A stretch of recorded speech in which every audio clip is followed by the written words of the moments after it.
Dwayne here, PhoenixTypewriter.com. Got a Royal. This is like a Safari again, but this is an Aristocrat, I think. There we go.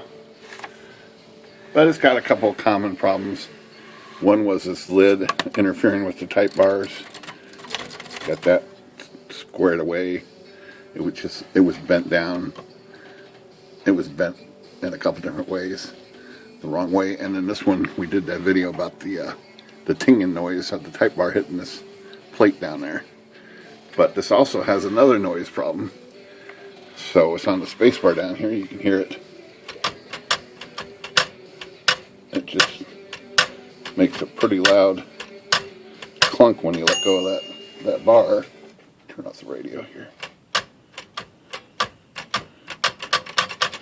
So I just figured out try replacing the pads first. And so that's what we're going to do here. We tilt it on its back here.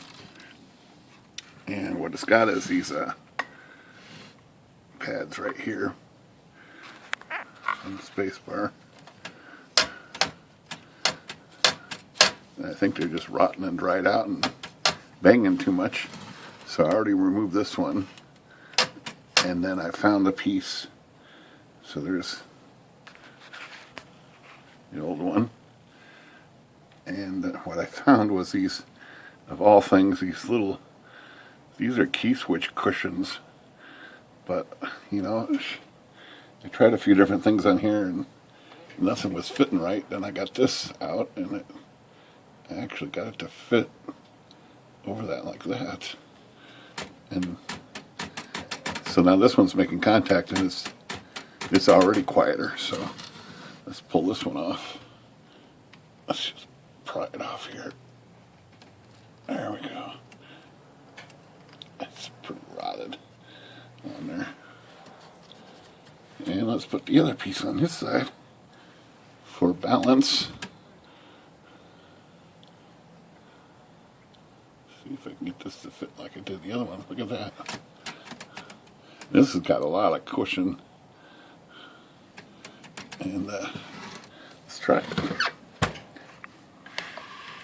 Okay, remember how loud that was? Oops.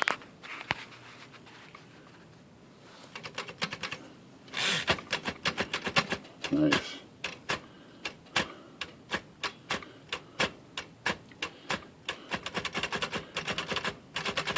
Okay, we're going to stick with that.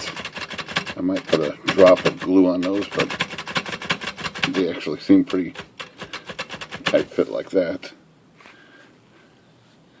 Alright, so new spacebar bumpers is our video of the day, or video of the moment.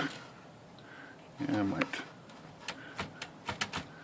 put a little glue on those. They weren't the tightest fitting thing in the world, but they work. Good enough? Phoenix Typewriter? Good.